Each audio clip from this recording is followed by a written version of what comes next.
న్యాయం ఎంత దూరంగా ఉంది సామాన్యుడికి, న్యాయం ఒక జీవితకాలం లేటు అన్నట్లుగా ఉంది.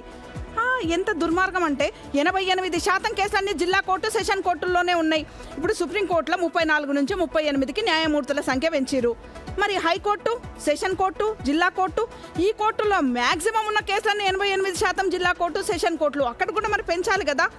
ఎక్కడం న్యాయస్థానం మెట్లెక్కడం దిగడం ఎన్నేళ్ళు ఎక్కుతాడు, ఎన్నేళ్ళు దిగుతాడు. న్యాయ వ్యవస్థ మీద నమ్మకం కోల్పోతుంది కదా. న్యాయ దేవతకు కళ్ళ గంతలు కూడా ఇప్పిర్రు, అయినా కూడా న్యాయం జరగట్లేదని ఎంతోమంది ఆవేదన వ్యక్తం చేస్తున్నారు.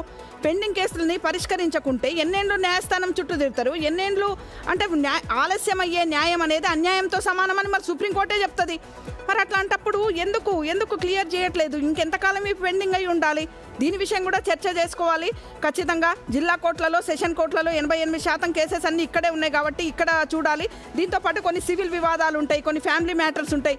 దానికి సంబంధించి మధ్యవర్తుల పరిష్కారము, లోక్ అదాలత్ల ద్వారా కూడా వీలైనంత తొందరగా పరిష్కారం అందించే ప్రయత్నం చేయాలి. అన్ని విధాలా పరిష్కరిస్తేనే ఆ కేసుల కొండ అనేది కరుగుతుంది. ఎస్, మన లోక్సభ ఆమోదంతో 34గా ఉన్నటువంటి జడ్జిల సంఖ్యను 38కి పెంచడం జరిగింది.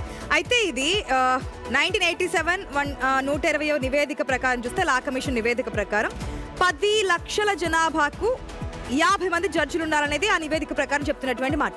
కానీ ఎంతమంది ఉన్నారో తెలుసా? 20 to 21, అంటే హాఫ్ ఆఫ్ ద మెంబర్స్ మాత్రమే ఉన్నారు. 10 లక్షల జనాభాకి 50 మంది జడ్జిలు ఉండాల్సిన స్థానంలో కేవలం 20 నుంచి 21 మంది ఉన్నారు. అక్కడే మనకు అర్థమవుతుంది కదా ఏ స్థాయిలో ఉన్నారు అక్కడ జడ్జెస్ అనేది.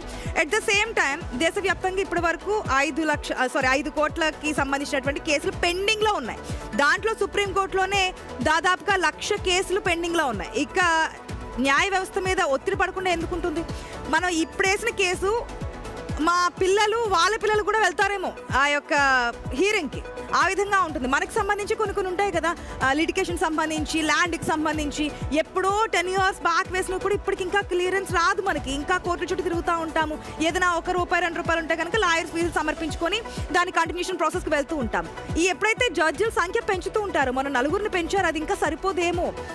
హైకోర్టుకు సంబంధించి, జిల్లా కోర్టుకు సంబంధించి ఇంకా చాలా కేసులు పెండింగ్లో ఉన్నాయి కాబట్టి న్యాయమూర్తుల మీద ఒత్తిడి పెరగకుండా ఉండేందుకు చర్యలు తీసుకుంటే బాగుంటుంది. ఏళ్ల తరబడి విచారణలో న్యాయ వ్యవస్థ వైఫల్యమా? ఎగ్జాక్ట్లీ. ఒక చిన్న బ్రేక్ తీసుకుందాం డిఎన్ఏలో.